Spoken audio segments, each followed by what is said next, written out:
vous essayez de bien faire le distinguo entre les héros et les bourreaux. Oui, parce que j'ai dit qu'à l'époque, nous avons eu des difficultés à accepter qu'on adopte les noms des héros qu'on nous présentait à l'époque. Mais comme ils étaient majoritaires, tout le monde était mélangé, les bourreaux et leurs victimes. Que Aïdjo soit présenté comme héros, en même temps que Oumiobe, Mounié, Wangé, tout ce monde-là, Sendafana, non. Mais comme nous ne pouvions pas nous y opposer, on était seulement 18, ils ont adopté. Néanmoins, ils sont peut-être héros. Que bénéficie leur famille? Rien du tout au jour d'aujourd'hui. Un héros comme ça, ils sont héros de nom seulement. Chaque fois j'entends... Ils sont dans la misère. Oui, dans la misère totale. J'entends la veuve Aïdjo se plaindre souvent que la tombe, que son mari, son mari n'a pas de tombe au Cameroun, tout ça. Et Moumi en a. Parce que lui n'a personne pour se plaindre que moi Moumi même à une tombe. Là où il est sur le caillou là-bas à Iseka. Où est la tombe de Sendafana? Il n'y en a pas. Donc, moi je pense pour ma part que les héros dont on parle au Cameroun, je suis gêné. On les a adoptés. Puisque nous étions à l'Assemblée, nous avons participé parce que quand nous retournons chez nous, les gens disent, mais vous êtes toujours d'accord avec le pouvoir. Même si on n'était pas d'accord, à partir du moment où la majorité vote pour appeler tout ce monde-là les héros, ils le sont. Mais moi, j'ai de la peine à dire que Aïdjo est un héros au Cameroun. Ah oui, héros, si au niveau des Occidentaux, il était héros parce qu'il devait aller zigouiller tous ceux qui se battaient pour que le Cameroun soit indépendant. Dans ce cas, oui, c'était un héros. Mais, je suis sûr même que certaines personnes de RDPC trouvent que Aïdjo n'est pas un héros. À moins que mon collègue de droite puisse me dire que Aïdjo serait devenu un héros. Il ne l'est pas. Mais toi, moi, je l'ai été condamné à mort, hein, par le renouveau. Il a été, j'en arrivé pour le renouveau. Le renouveau a condamné le grand camarade à mort, hein. Et nous, le corps de Mounié se trouve en Guinée, hein. Il n'est jamais arrivé ici. Donc moi, je pense pour ma part que parler de héros, j'aimerais savoir quels sont les gens que le RDPC appelle héros au Cameroun. On va en arriver à le savoir. On rappelle, Madame Ekoué, que vous êtes livrée à cet exercice, comme plusieurs autres nationalistes. D'ailleurs, on en a en image. Vous avez consacré un peu de votre temps, c'était vendredi dernier, pour vous souvenir de Félix Roland Moumié et également d'autres héros nationaux au Cameroun. Pourquoi? D'abord, il faut saluer l'initiative du mouvement citoyen. Du professeur Mouyo, qui à chaque date anniversaire, que ce soit la mort de Mouyo le 3 novembre, le 13 septembre, de Oumiobe et du 15 janvier, on pourrait aller jusqu'au 15 mars pour ce qui est de Sendafana. Je crois que l'idée de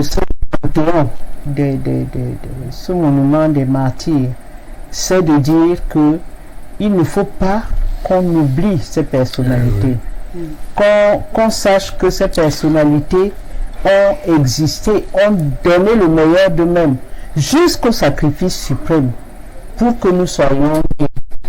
Parce que même le président, alors, qui a fait ça, il est bien conscient que s'il n'avait pas eu le mouvement nationaliste, l'Union des populations du Cameroun, pour mener la bataille sur le plan juridique à l'ONU, sur le plan politique à l'intérieur, ici, et finalement, par contrainte, sur le plan militaire, on n'aurait jamais été libre.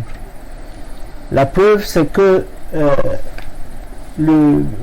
Kosciusko Morizet, qui était le représentant de la France aux Nations Unies, a dû demander à Aïdjo rapidement que toi aussi demande l'indépendance, parce qu'on va être contraint de donner l'indépendance dès 1960.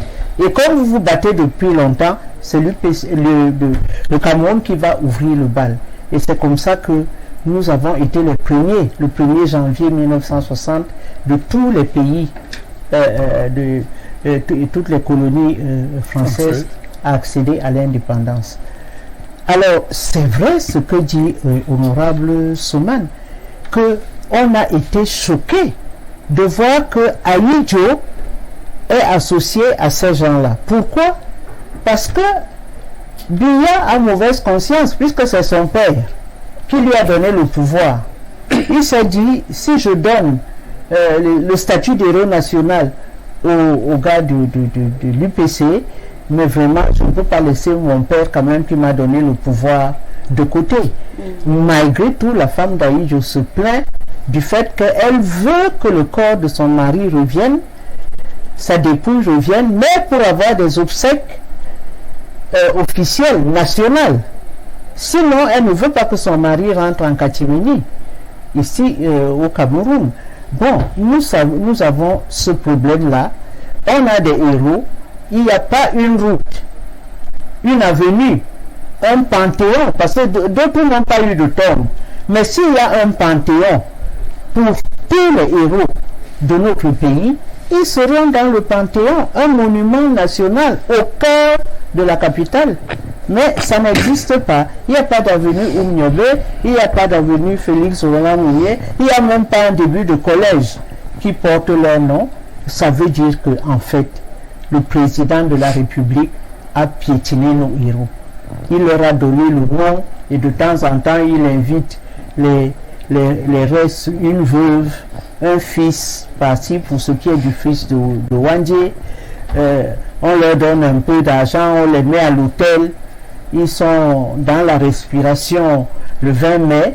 Après, ils retombent dans leur la véritable intégration. Pourquoi le président de la République ne construit pas une maison à la veuve de Oumniobé? Il ne le fait pas. Elle se débrouille pour vivre. On lui donne des miettes comme ça. Qu'est-ce que ça coûte au président de la République de dire que ta ville de résidence, si c'est Ezeka, je te construis un palais à Ezeka, au nom de ce monsieur qui a libéré notre pays? Ça n'existe pas. Madame veuve Mounier a été assassinée en janvier 2011 dans sa maison. On ne sait pas comment. Un jeune homme qui venait la voir et tout. Elle vivait avec une petite fille. Et la nuit, elle pense que toutes les portes sont fermées. Il y avait une pièce qui est une buanderie. Le monsieur était caché là-bas, ce jeune homme, et il sort de là la nuit. La petite dort déjà. Madame Mounier est seule devant sa télévision et il vient pour la tuer. C'est ce qui s'est passé. Alors évidemment, après, on veut toujours apporter des gerbes de fleurs, d'autant plus que cette veuve-là est boulot des boulots. Bon, mais ça rime à quoi? Ça rime à quoi? Monsieur Kemou, des héros un peu méconnus, ou plutôt très méconnus des populations camerounaises, surtout la jeune génération, qui par moments n'ont même pas connaissance de leur nom. Pourtant, ils sont censés être intégrés dans le quotidien des Camerounais.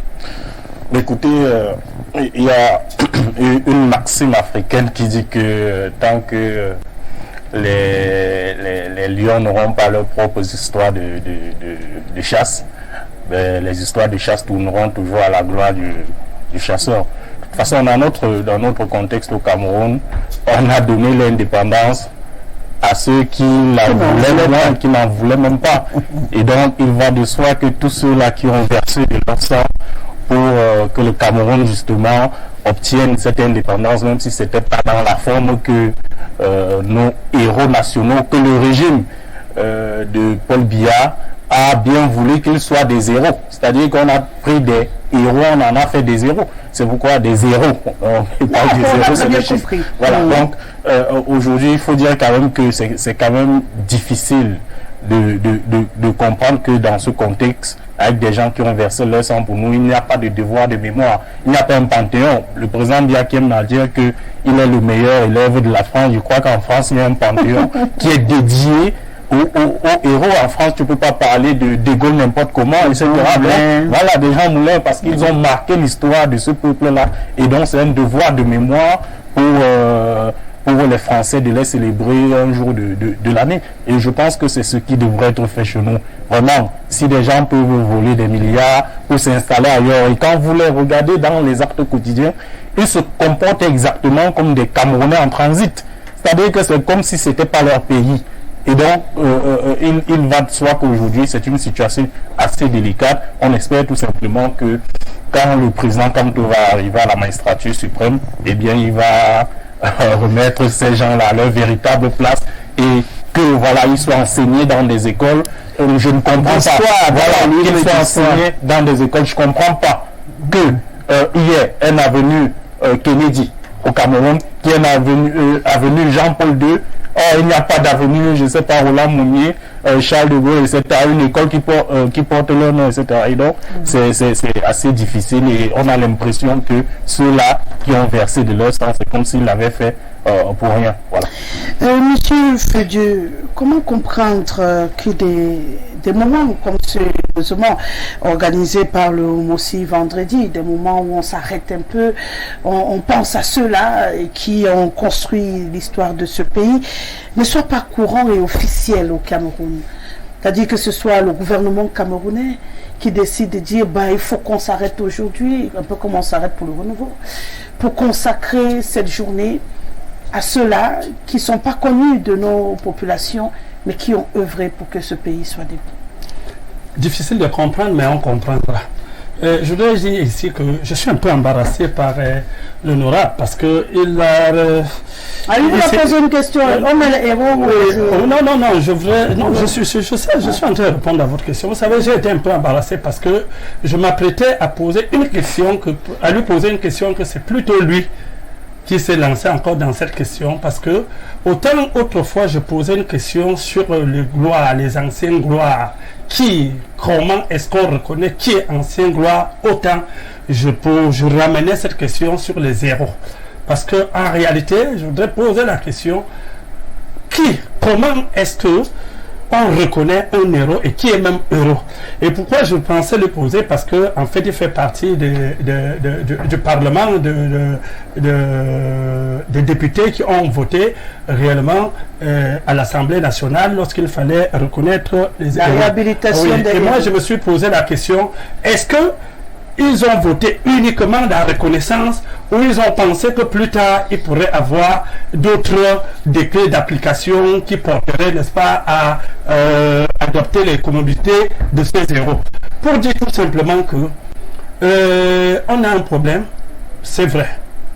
Et je crois que lorsqu'on a lancé, on s'est lancé dans la résolution du dit problème, on ne peut pas du coup dire qu'on a totalement mis de côté parce que il faut quand même déjà apprécier. Je ne dirais pas comment ils aiment entendre dire. Je ne voudrais pas tout simplement féliciter le président pour le bien, mais je voudrais féliciter tous ceux qui ont siégé à cette législature, qui a pensé, n'est-ce pas, réhabiliter de ces héros.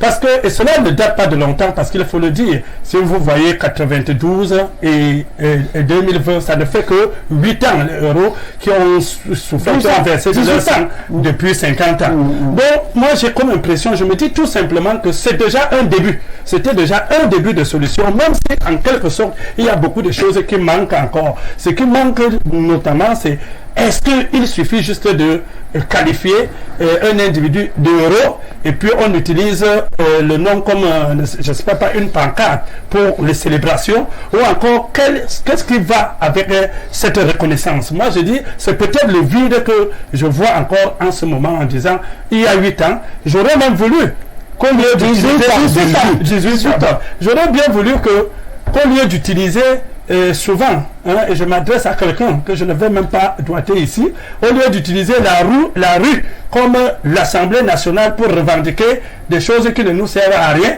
J'aurais voulu un jour que la rue soit utilisée pour revendiquer le statut de héros. Et je crois que ça aiderait le pays, ça sortirait, n'est-ce pas, ça nous sortirait des comparaisons qui ne doivent pas avoir lieu, comme vous essayez de comparer avec la France.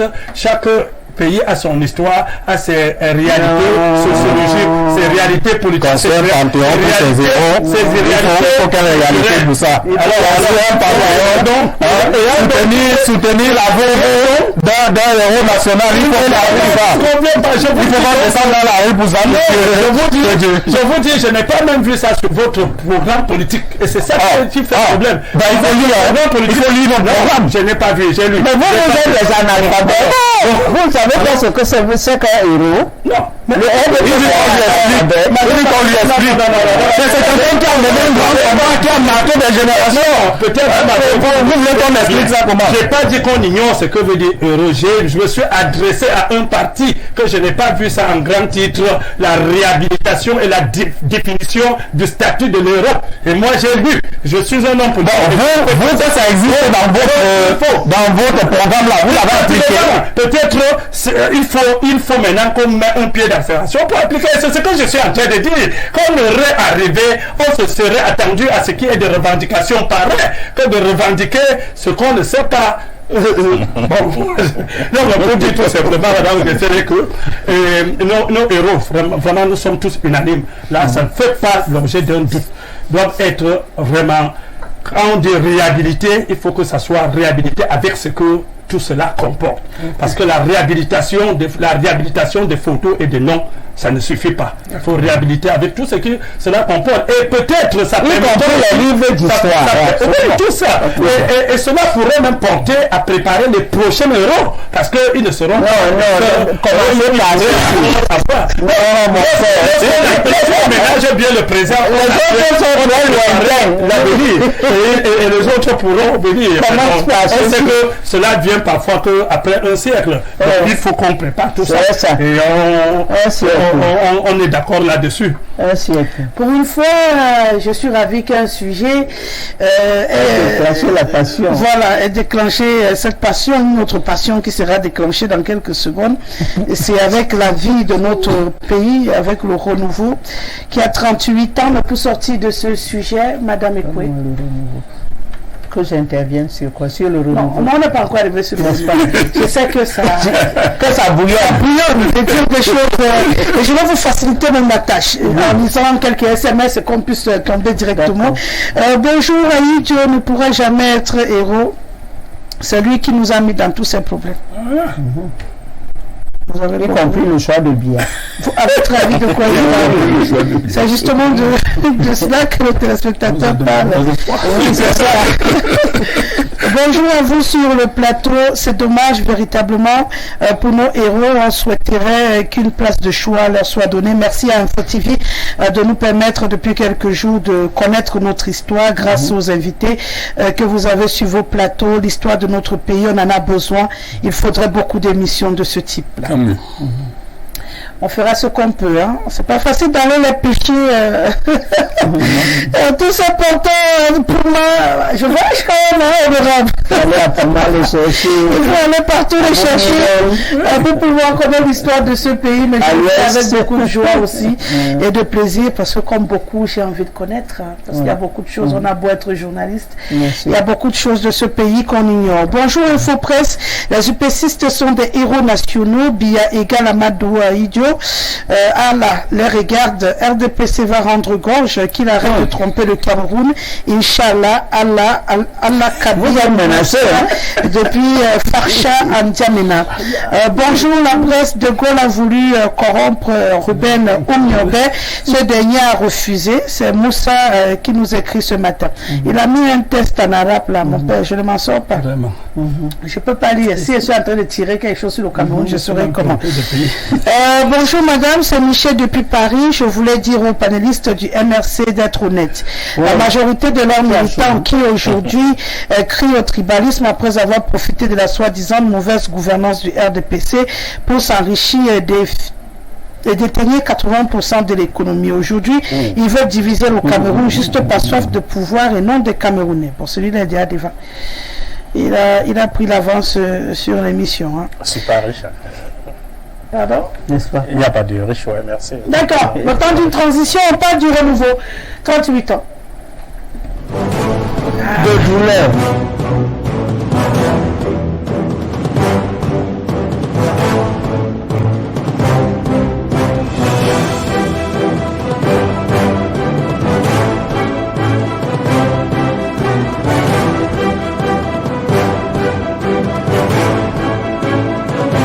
Économique. Voilà, vous êtes toujours sur Info Télévision, ça commence à s'échauffer. 38 ans du renouveau au Cameroun, on en parle ce dimanche, c'était donc vendredi, l'anniversaire de la session de Paul Biya, la magistrature suprême, qui a été célébrée, un peu mitigée quand même la célébration. Très discrète.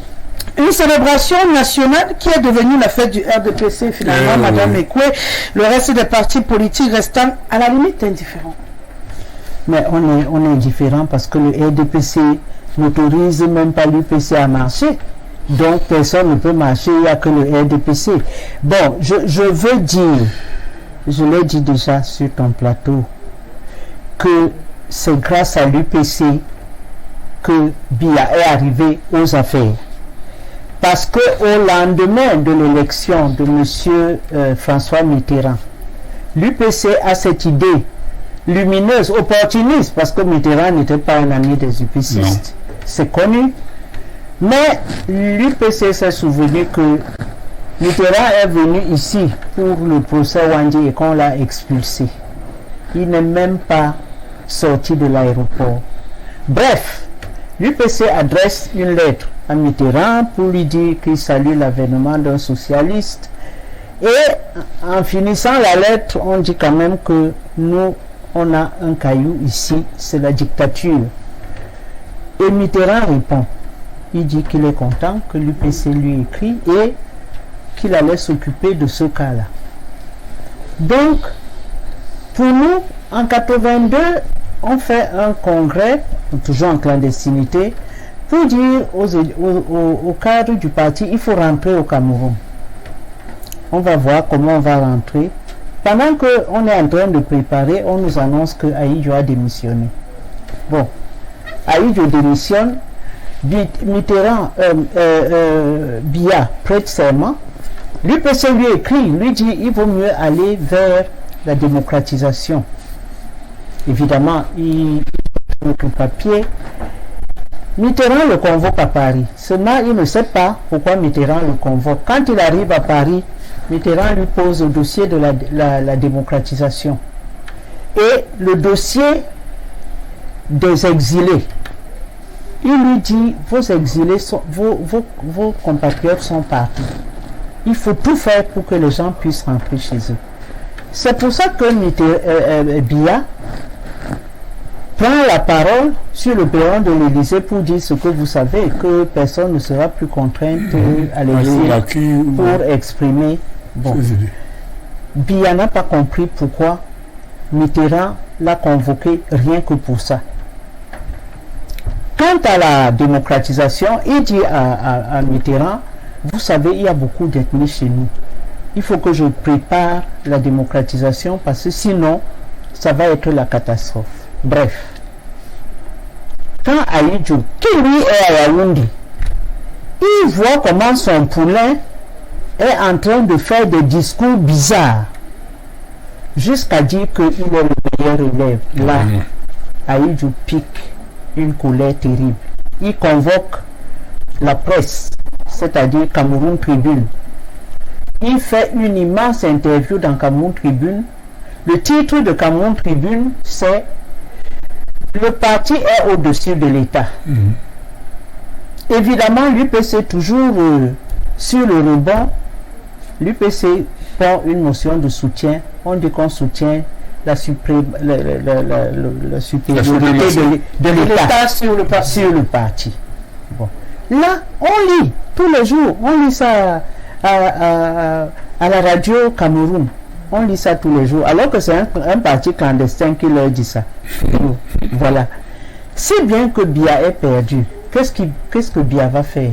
Il va demander à Mitterrand de descendre au Cameroun. On est en juin. Et avant juin, Biya est assis entre deux chaises. Ça ne va pas. Mitterrand lui dit j'arrive. Il arrive, il fait son truc et il dit monte dans l'avion, on va voir Ahidjo à Garoua. Il arrive à Garoua, il dit à Ahidjo, regarde ce que le Sénégalais a fait. Il va laisser le pouvoir à Abdou Diouf, il se balade en France. Tu as une résidence sur la Côte d'Azur. Il veut que tu laisses le petit gouverner, c'est quoi avec toi? Bon, on est en juin. En août, le président de la République quitte le pays.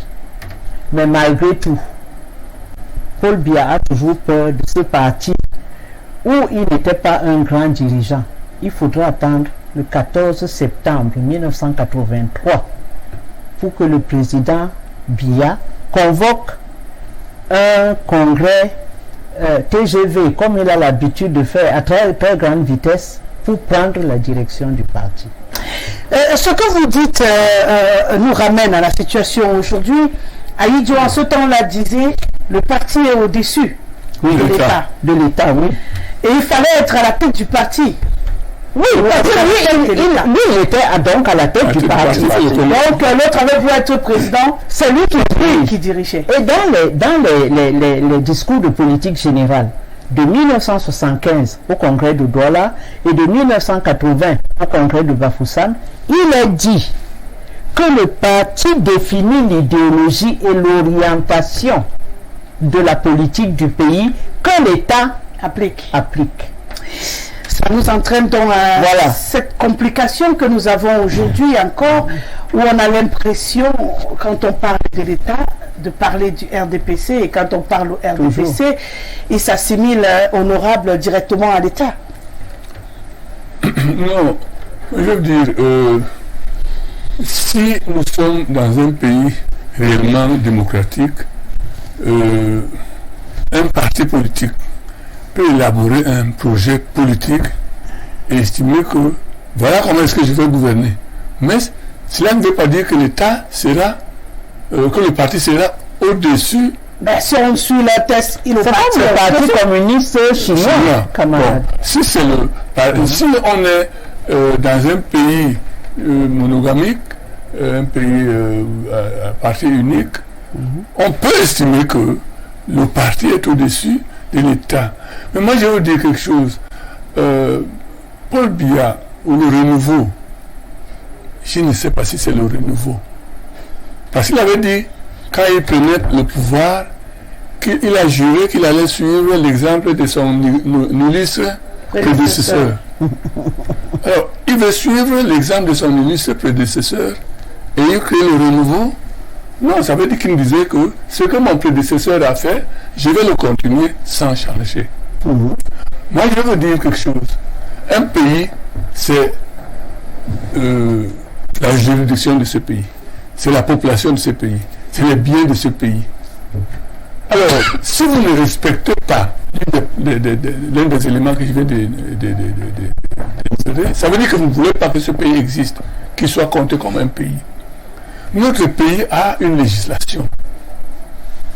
Comment voulez-vous que le 13 septembre, la date où nous nous souvenons comment est-ce que Oumiabe a été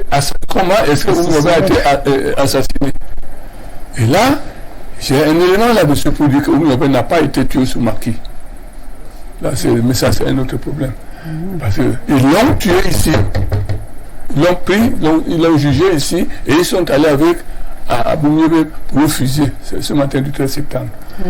Alors, Oumiabe, nous voulons nous souvenir du 13 septembre. Nkwete quitte ici. Il dit qu'il a envoyé spécial du chef de l'État. C'est comme ça qu'on dit souvent.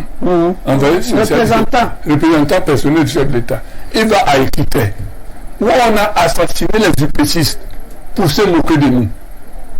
On met d'un côté la photo de Biya avec leur agent Paul Leporte, et on met de l'autre côté la photo de Oumiabe. Ça, c'est moquer de nous, non? Il y a un charnier là-bas. Oui, il y a un charnier. Un gros charnier. À Ekité.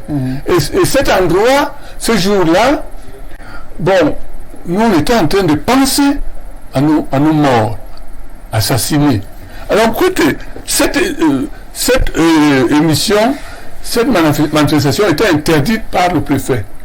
Mais comme c'est un côté qui dit qu'il est représentant personnel du chef de l'État, le préfet vient nous dire que la manifestation n'est plus annulée. Elle est maintenant autorisée. Vous croyez qu'un côté vient à aider là où il y a la charnière des UPC pour dire qu'il vient les représentants personnels du chef de l'État pour faire quoi à Équité. À cet endroit, il n'est jamais venu tout simplement parce qu'il voulait venir narguer les UP6. Narguer les UP6. Là, vous dites que c'est un pays où on respecte la loi. Si c'est ça le renouveau, voilà alors le renouveau, on ne respecte pas la loi. Or, il y a eu une décision du tribunal qui donne à l'UPC, au secrétaire général de l'UPC, le pouvoir au sein de l'UPC comme secrétaire général.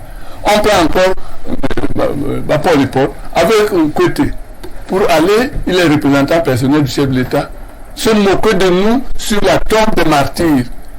Voilà si c'est ça le renouveau. Quand nous aussi on va entrer sous maquis, on va dire mais le nouveau, c'est pas le nouveau, mais les Bassas sont revenus encore. Moi je pense pour ma part que le renouveau, peut-être que le mot ne convient pas. Est-ce que c'est le renouveau vraiment, ou bien c'est un autre nom qu'on aurait dû donner au renouveau? D'accord. Alors on va se prêter à cet exercice à présent, monsieur Kemou. Essayez de faire un bilan de ces 38 ans au sommet de l'État du renouveau. On va essayer, je sais que c'est long. C'est trop long. Ouais, voilà. On va essayer d'avoir des petits jets pour faire plusieurs tours. On va y aller par étapes pour éviter que ça ne s'en mêle. Je crois qu'il y a au moins quelque chose qui est bien parce que de toute façon vous posez les mains sur la table là. Je suppose qu'il n'y aura rien de bon qui va sortir de ce bilan. Je vous donne la parole, vous l'avez. Écoutez, je peux commencer par le plan politique. Il y était déjà d'ailleurs. Oui, pour revenir au contexte actuel, est-ce que 38 ans après, on peut dire que le Cameroun est bien sur le plan politique aujourd'hui? La réponse est non, parce que si je reste seulement dans le cadre du MRC, sans rentrer dans le cas de la crise anglophone, vous avez pratiquement 400 militants du MRC qui sont encore un cas serré. Vous avez aujourd'hui le professeur Santo qui est assigné à résidence de fait sans aucun acte juridique. Et donc quand dans un pays on emprisonne, vous avez des prisonniers politiques de partout, et la crise anglophone ajoutée à cela, la crise de Boko Haram, les incursions encore du côté de l'Est Cameroun, 4 régions qui sont économiquement sinistrées sur les 10 régions que nous comptons. Si à cela s'ajoute encore une crise politique sérieuse, le Cameroun va s'imploser. Donc sur le plan politique, ça ne va pas. Sur le plan social, est-ce que le Cameroun aujourd'hui vit une fracture sociale qui ne dit pas son nom? Parce que comment comprendre que des gens qui n'ont plus grand-chose à offrir au peuple camerounais utilisent, j'allais dire, un tribalisme d'État pour endormir le peuple? Parce que nous sommes une pluralité d'ethnies, on a toujours vécu ensemble, mais aujourd'hui, il y a un tribalisme d'État qui est entretenu par ceux-là qui n'ont plus grand-chose à offrir au peuple camerounais. Donc, sur le plan social, vraiment, ça ne va pas. On va continuer. Rassurez-vous, on va arriver. Monsieur Fedieu. Rosalie, je ne sais pas qu'est-ce que je vais vous dire. Ben, c'est fort. Non, je voudrais d'abord, vous savez, je ne peux pas être quand même sur le plateau et je suis certains procès d'intention et je laisse en relever. Vous savez, le secrétaire général du comité central du RDPC n'est jamais allé se moquer de nos héros. Il faut vraiment d'abord évacuer cela. Et je crois que ce jour-là, ce jour de célébration-là, il est allé là pour l'UPC. Il n'est même pas allé là pour un individu. Donc maintenant, les problèmes internes qui existent là, c'est encore un autre dossier à pouvoir travailler, et je pourrais dire en interne et puis avec les autorités judiciaires. Il est allé pour l'UPC parce que l'invitation avait été donnée pour l'inauguration de cette thèse. Et je crois que lorsque nous parlons aujourd'hui, on reproche soit le gouvernement de ne pas assez considérer les héros, on se serait plaint appeler ça faction ou quoi, je ne m'intéresse même pas sur ça. Je sais seulement qu'il y a une organisation politique appelée UPC. Donc, si quelqu'un de l'UPC a initié d'élever quelque chose, d'ériger quelque chose à la mémoire de certains zéros et a passé son invitation, je crois que même si vous n'aimez pas le RDPC, vous ne pourrez pas l'en vouloir d'avoir pris part dans le but d'assister les initiateurs à le faire. Ce n'était pas pour un individu. Et de l'autre côté, que je ne voudrais pas aussi prononcer le nom des leaders, il n'y a pas eu une invitation pour que nous venions ici dire donc voilà qu'il y avait 2 invitations, ce n'est qu'à tel qu'on a répondu. Donc je voudrais juste évacuer ça. Maintenant, quand je reviens sur le président Paul Biya, moi je sais, quand vous donnez la parole à un représentant du RNRC, je ne sais pas qu'est-ce que vous vous attendez de bon. L'évaluation du renouveau ne serait se résumer à quelques dérapages, n'est-ce pas, d'un parti politique. On ne peut pas. Non, on ne peut pas. C'est notre dérapage. Oui, dans sur quelques dérapages de partis politiques. Sur les points que j'ai soulevés, apporter des contradictions. On est en train de parler là d'une république. D'une république. On est là dans la célébration de 38 ans. C'est une célébration qui est transpartisane, qu'on peut avoir un regard objectif sans besoin de nous focaliser sur un fait. Vous avez parlé sur le plan politique. Alors, ne serait-ce que cette pluralité qui est là aujourd'hui, ne serait-ce cette démocratie qui nous anime aujourd'hui, ne serait-ce que reconnaître, de toute façon, au moins la bonne foi voudrait que vous reconnaissiez au moins que qu'on vit aujourd'hui dans une démocratie et que au moins c'est arrivé. Si vous ne voudrez pas, on a la liberté, si vous avez on a la liberté de bavarder, non la liberté d'expression. Ok, vous allez nous dire, moi je sais que le président Paul Biya a promulgué 3 lois très importantes. D'abord la loi sur la communication sociale ouvrant à la liberté de presse.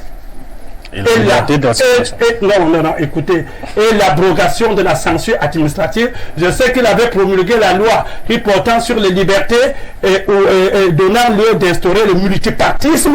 Et je sais qu'il avait promulgué la loi portant abrogation de la législation d'exception. Et ça, c'est pour corroborer avec ce que quelqu'un a repris tout à l'heure. On n'aura plus besoin de prendre la peau du maquis pour s'exprimer. Et vous me dites qu'il n'y a rien, alors que vous êtes sur le plateau. Sur le plateau, vous dites vous vous exprimez comme vous voulez. Les gens ont bien sur le plateau, on peut s'exprimer, on peut même insulter Paul Biya. Il n'y aura pas un gendarme qui vous accueillera là-bas à la sortie, il n'y aura pas. Donc au moins là, sur ce plan politique, avec cette priorité, avec ce, on compte aujourd'hui au Cameroun plus de 300 partis politiques. On a une assemblée nationale multicolore. Oui, même si la grande sœur utilise les terminologies d'obésité pour dire que ce soit bête. Je sais qu'elle est plurielle avec avec au moins 8 partis. Le Sénat a au moins 8 partis. On est aujourd'hui avec le contrôle des collectivités territoriales décentralisées, toujours avec la présence de plusieurs partis. Ne serait-ce que ça, sur le plan politique, ça exprime cette avancée énorme. Maintenant, il ne faudrait pas confondre liberté et libertinage et anarchie. Vous n'allez pas venir aujourd'hui croire que si, dans une république sérieuse, telle qu'elle avance, pour que la politique avance, on doit laisser les gens dans le libertinage. Là, si je saute très rapidement... vous allez j'ai dit chacun a tout droit de dire un peu. On avance. Madame Ekwe, passez encore l'autre quantité. Alors, tout à l'heure, la chose effarante du renouveau, ça a été la manière dont le président de la République, à peine arrivé, un journal français signale qu'il est en train d'acheter un appartement dans l'avenue la plus chère du monde, l'avenue Foch. Le scandale est tel que le RDPC ne s'en aperçoit pas vite. Enfin, à l'époque, c'était encore l'UNC. Et on vient retirer les journaux des kiosques. Parce que après, on apprend que le président a acheté quelque chose en Allemagne, à Baden-Baden, pour se reposer et tout. Bref, on a une succession de choses qui font que tout de suite, on indexe le gouvernement du renouveau dans le gaspillage le prestige, etc. Qu'est-ce qui va encore choquer? D'abord, cette résidence avec un golf à 18 trous où les journaux ont commencé à parler de Vomeka. Parce que en décembre 83, la première dame va donner des cadeaux en Vomeka. C'est une petite case d'un fonctionnaire modeste. Elle est assise là, son fils est là, le sous-préfet est là. Mais après, on apprendra ce qu'on a appris. Pire, le président de la République se met sur les affiches avec des ananas. On t'a élu pour aller faire le pays. Te voici en train de faire une grosse plantation d'ananas avec une unité de production de jus de fruits. Toujours en Vomeka. C'est là qu'on a commencé à sentir que ça ne va pas. Et un directeur de banque, Messi, SCB, fait une interview après avoir fui du pays en cabas derrière le coffre d'une voiture pour traverser la frontière du Nigeria, aller prendre l'avion pour le Canada. C'est de là qu'il fait une interview. Pour dire que la première dame a coulé une banque, la SCB, et que quand il demandait à M. Mba, qui était l'homme, l'intermédiaire, que le Crédit Lyonnais va bientôt arriver, rembourser cet argent. Parce que madame, la première dame, pouvait demander comme ça 1 milliard, le petit Messi lui donne, après il dit il faut rembourser. C'est Fauchivé qui lui a dit que si tu ouvres la bouche, tu es un homme mort. Et comme il a compris ça, il est parti. Ça fait un scandale terrible. Voilà donc un chef d'État qui, en 5 ans, il fait une grosse plantation alors qu'il n'a pas on appelle ça quoi? Il n'a pas d'épargne. Il sort du régime Aïdjou, c'est quand même un peu strict. Hein? Qu'est-ce qu'il fait? Il prend l'argent des planteurs pour aller faire sa plantation. Les scandales commencent à s'amonceler. Quand un journaliste français vient lui demander que on parle de détournement, il dit oui, je sais, mais je n'ai aucune preuve. Tous les dossiers étaient sous son lit. Il les a cachés. Donc, et c'est pour ça que quand les jeunes là ont fait le putsch, l'objet du putsch, bon, on a dit après, c'était des nostalgiques. Nous-mêmes, l'UPC, on a condamné le putsch, mais l'objet du putsch, c'était quoi? C'était qu'à l'allure où on est en train de prendre l'argent du Trésor national, on va à la faillite. Pourquoi? Un des gars du putsch, le directeur de l'ONCPB, avait senti que la réserve en centaines de milliards que Aïdjo avait laissé, on les soutirait petit à petit. Parce que son adjoint Méningui, on l'appelait tout le temps à la présidence. Viens, apporte l'argent tous les jours. Donc pour vous, le détournement, c'est un bilan qui rentre dans la question. Bon, continue. Je vais vous dire, Henriette a dit beaucoup de choses, mais je n'y reviens pas. Je vais vous dire que l'UPC a soutenu Biya. Lors du premier coup d'État, parce qu'Aïdjo avait dit à un moment donné que si ce sont ses amis, ils auront le dessus. Bon, mais avant de dire cela, il avait fait un tour en France, il disait qu'il y a eu des prisonniers, des prisons politiques qui sont construites. On lui a dit que non, il n'y a pas de prison politique. Il dit si, il y en a. Il y a à peine 1 an que tu es parti, il y a des prisons politiques. Ça veut dire que c'est toi qui les as laissés. C'est toi qui les as laissés. Alors, quand il a dit lors du coup d'État que si ce sont mes amis, ils auront le dessus. Moi, j'étais encore en France. Nous sommes allés à l'ambassade. Avant d'aller à l'ambassade, on a acheté un cercueil. Nous sommes allés le déposer à l'un des domiciles de grand camarade Aïdjo à l'époque. On t'a déposé pour dire que si c'est toi, alors voilà ton cercueil, on va te mettre là-dessus pour te renvoyer au Cameroun. Alors, c'est à ce tour-là que Biya est arrivé à la salle des actes. Il a fait le fameux discours qu'il n'aura plus besoin d'aller sous maquis et de s'expatrier. Alors, Nous avons donc soutenu le renouveau. Nous pensions que... Donc vous partagez son bilan aujourd'hui? Vous êtes d'accord avec les gens ont même dit que l'UPC soutenait que Biya était UPC, alors que c'était jamais, mais nous l'avons soutenu, c'est vrai. Bon, on peut nous accuser aujourd'hui, mais entre Biya et Aïdjo, c'est blanc, bonnet, blanc. Certains d'entre nous pensaient qu'il y aurait une différence parce qu'on nous parlait du renouveau. Alors, moi je pense pour ma part, je vous ai dit qu'un pays, c'est les lois, c'est la population, c'est les biens de ce pays. Le renouveau ne respecte rien. Quand mon ami de droite dit que Nkwete est allé soutenir le PC, oh non, il ne faut pas se moquer de nous. Nkwete, mais il attend seulement le moment où nous avons le 13 septembre, où nous rappelons, où nous pleurons, où nous avons qui pour venir nous soutenir. Il a apporté pour les veuves qui sont là-bas, qu'est-ce qu'il est allé faire là-bas? Non, il ne faut pas se moquer de nous. C'est au moment où nous pleurons pour que Nkwete vient pour dire qu'il est représentant personnel du chef de l'État. Qu'est-ce que le chef d'État a envoyé donc à quitter? C'était son représentant. Cette manifestation était interdite.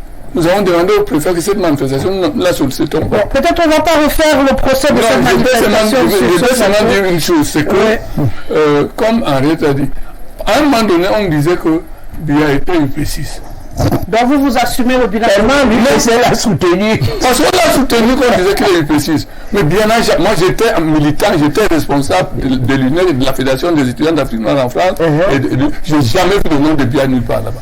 Je ne l'ai jamais vu. Donc Biya n'a jamais été UP6. Ils pensent qu'ils le savent.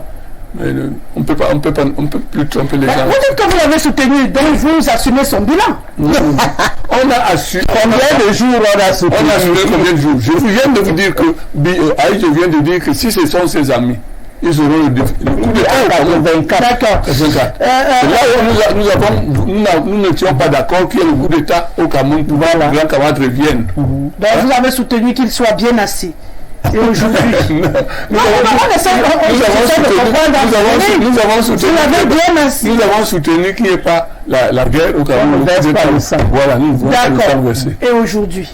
Aujourd'hui, je viens de vous dire qu'aujourd'hui, nous sommes désolés de constater qu'il y a des irrégularités. Je viens de citer un cas où on ne respecte pas la loi. Quand on ne respecte pas la loi d'un pays, ça veut dire qu'il n'y a pas d'état de droit. Monsieur Fedi. Voilà ce que je dis, il n'y a pas d'état de droit qui est respecté. Madame Gessele, vous savez, nous parlons là de 38 ans de renouveau. Et je voudrais un peu vous rappeler le thème que le RDPC a arrêté à l'occasion de ces 38 ans. Oui, mobilisons-nous tous derrière le président Paul Biya. Ça ne change pas. Pour l'avènement de la décentralisation, dans la paix et l'unité nationale renforcée et la préservation du territoire. L'unité nationale renforcée. Oui, l'unité nationale renforcée. Vous savez, pourquoi je rappelle cela? Déjà, on parle de la décentralisation garantissant le développement local.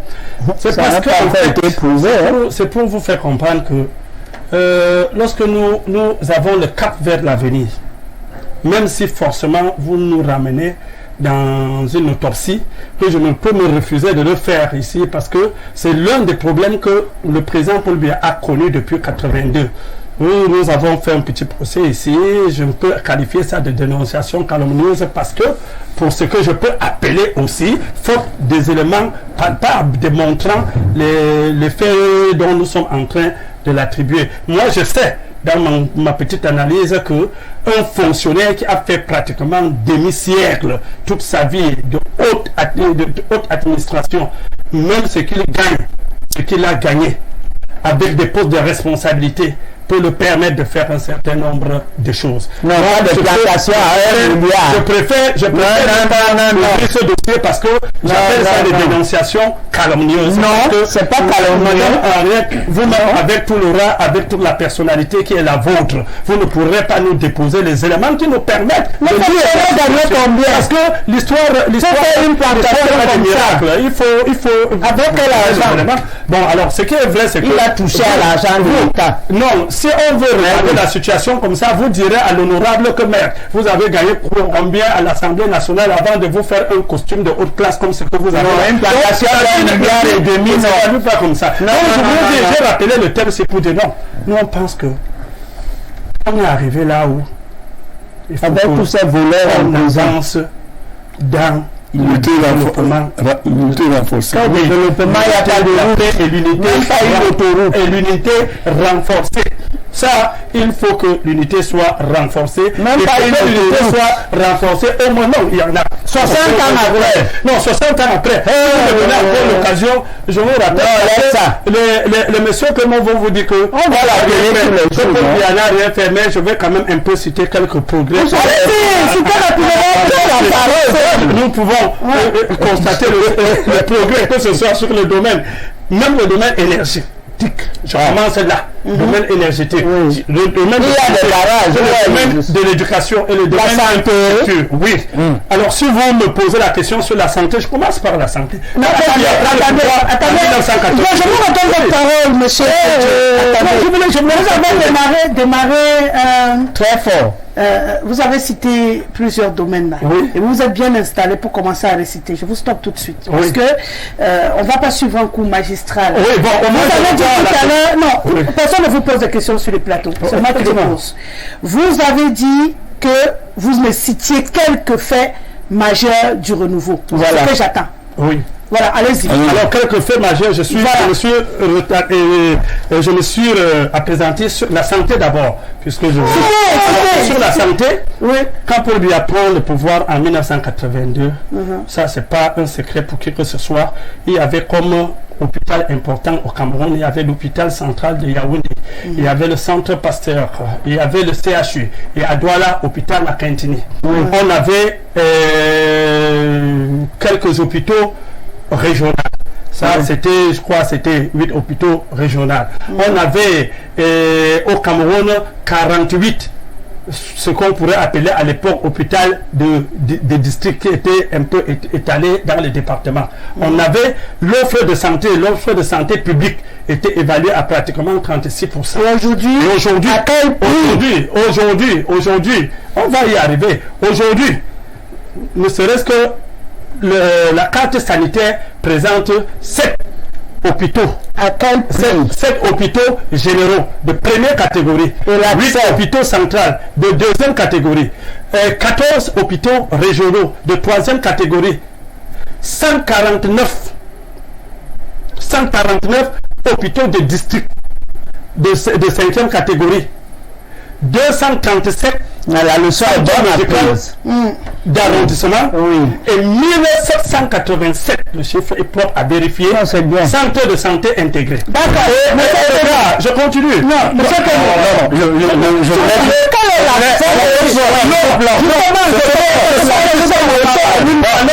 je conclue le mot en disant la 36% de l'offre de santé au départ, Oui. on est aujourd'hui avec une offre de santé publique de 70%.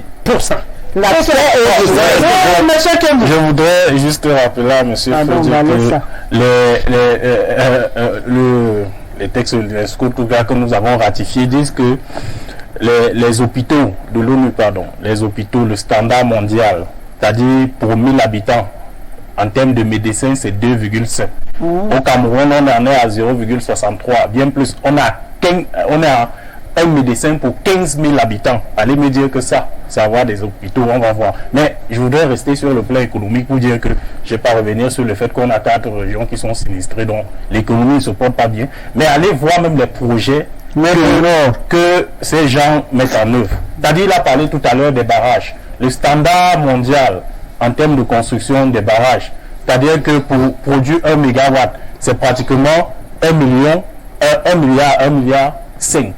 Vous comprenez? 500 millions. C'est-à-dire, selon les difficultés de l'environnement, pour produire 1 mégawatt, c'est 1 milliard ou 1 milliard et demi, selon la difficulté de l'environnement. Si vous prenez le barrage de Mekim, qui au départ devait coûter pratiquement 35 milliards pour produire 25 mégawatts. Et là encore, à l'époque, on disait déjà, c'est-à-dire cette somme était tellement élevée par rapport au standard de l'industrie, parce que pour produire 25 mégawatts, etc., aujourd'hui, nous sommes sur ce barrage seul à 100 milliards. C'est-à-dire bien plus des Français et ils produisent pratiquement 15 mégawatts. Et ça nous a pris 100 milliards. Si vous prenez un autre projet, 2 projets pour aller très vite. Bon, on a compris que le projet ça marche pas. Le projet de traverser le voilà les gens où le chef de l'État dit qu'il veut donner des ventilateurs aux étudiants. Ils ont plus 15 milliards. D'abord, c'est même pas d'abord les dons. Parce que ce que vous aimez distiller dans la vente, c'est des dons. C'est de l'argent de tout le monde du Cameroun. Nous allons le rembourser avec nos impôts après. Le thème ici, c'est 38 ans après. C'est ça que je vous dis. De 38 ans après. Donc, ce que je dis, monsieur, je reviens sur les au moins, aujourd'hui, il est à 1400 pour aller vers 3000. Aujourd'hui,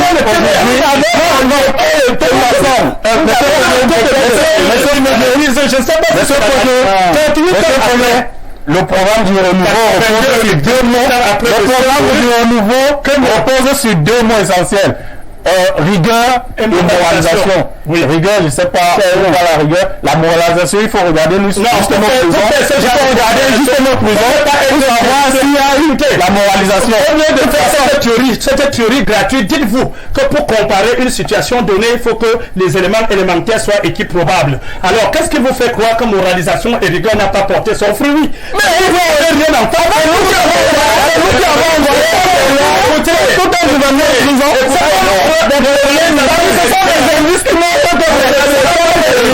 Moralisation et rigueur ne signifie pas que vous avez une baguette magique qui fait disparaître tous les criminels. Moralisation et rigueur veut dire nous combattons cela. Jusqu'à la dernière. On parle de collaborateurs du chef de l'État qui sont en prison aujourd'hui à l'époque de qui ont approché des milliards ça va bien avec la ligne politique du président contre cette ligne économique qui avait la moralisation et la rigueur dans la gestion de la chose. Merci de me remettre ma parole. On n'a rien pris. Merci. On va sortir de cette émission en 30 secondes. Je voudrais dire une seule chose. Une jeune femme importante qui est confrontée à une césarienne en cas de complication de la maternité doit débourser dans un hôpital public 300 000 francs. Et il y a eu des cas où des jeunes gens se sont battus. Il y a même un gendarme qui allait tuer tout le monde. Parce que, comprenant ce que vous dites, l'accès à la santé est devenu très cher. Je suis resté sur les faits. Non. Votre ministre à l'époque, l'autre, comment il s'appelle? L'autre ministre. Oui, votre ministre. Qui, chaque fois, on vient inaugurer une structure qui a été donnée. Ça dit qu'on ne paye pas. C'est les Coréens, les Chinois, etc. Mais quand on vient inaugurer, monsieur Mamafouda dit que oui, vraiment, voilà. Mais il faut savoir que la santé, ça a un coût. Ça a un coût pour qui? Un jour, je lui ai demandé, monsieur le ministre, puisqu'on dit que vous êtes un enfant du Fundi, si votre mère avait été confrontée à une césarienne, elle aurait eu 300 000 pour payer, même 10 000, pour accoucher de vous, à l'hôpital, au pavillon Baudeloc, à l'hôpital central. Donc, il ne faut pas se moquer du peuple camerounais. Vous racontez des histoires. Il y a effectivement, quelle est la publicité qui a été faite quand on a fait les 2 hôpitaux généraux? Est-ce qu'il y a un chiffre? On nous a dit qu'on n'aura plus besoin d'être évacué. Mais on évacue les gens tous les jours. Mais on sait ce qui existe et vous trouvez que c'est des histoires. D'accord, les césariennes. S'il vous plaît. Je veux savoir au niveau des infrastructures routières. C'est où? Quitter pour moi, pour arriver à Yaoundé, c'est 112 km, 115 km. Bon, on fait plus de 2h30. Quitter pour moi, pour aller en Gambé, il y a 70 km. On fait plus de 2h30. La croix et la bannière. Alors, quitter Gambé pour aller à Doum, on ne peut pas y arriver. Alors, on a montré la route de Campo. C'est dans le sud. Il n'y a pas de route. Regardez l'Ouganda qui s'est révolté là en 1994. Regardez où se trouve l'Ouganda. Des routes partout. On dirait que le goudron n'existe pas au Cameroun. Je dis par là. C'est nous qui il faut seulement dire que le gouvernement doit continuer. S'il vous plaît. Bonjour la presse, le président guinéen équatorien se soigne chez lui, Biya se soigne où? André Maman Fouda eu le Pamari, il est parti en France. Voilà. Moussa depuis N'Djamena. Je pourrais pas... Tout citer. Non, ils ont tué le pays. La connaissance et le rappel constant de la véritable histoire du Cameroun à notre jeunesse est une condition cardinale pour toute évolution positive de notre pays. Je vais sortir avec ce mot. On va continuer à faire le bilan du renouveau demain soir dans le cadre de votre émission Opinion 237 parce qu'on ne peut en une émission faire le bilan de 38 ans d'existence. C'est long, c'est costaud. Et on prendra la peine émission après émission pendant une semaine. Même on faire ce bilan pour aider les uns et les autres à se... C'est bientôt 40 ans. Les panneaux se changeront, mais on aura encore l'occasion de réfléchir. Merci à vous quatre. Merci monsieur Kenou, merci à vous madame Manguette et que les forces vous accompagnent. Merci d'avoir accepté notre invitation. Merci beaucoup honorable d'avoir fait le déplacement de Pouma. Rentrez en bonne santé, revenez-nous très très vite. Merci monsieur Foudieu. Je vous remercie. Faites confiance au renouveau. D'accord. Élisée Yanda était derrière les caméras. La réalisation est assurée par Jacques Bitibia. Au mixage vidéo, Landry Ntia. La supervision technique, Jean-Martin Kelfac. Le make-up, elle, c'est ma chère Ngono personnel. Et bien sûr, la supervision générale reste signée monsieur Dieudonné Mvan. Je vous reviens sur d'autres occasions de débat sur Info Télévision.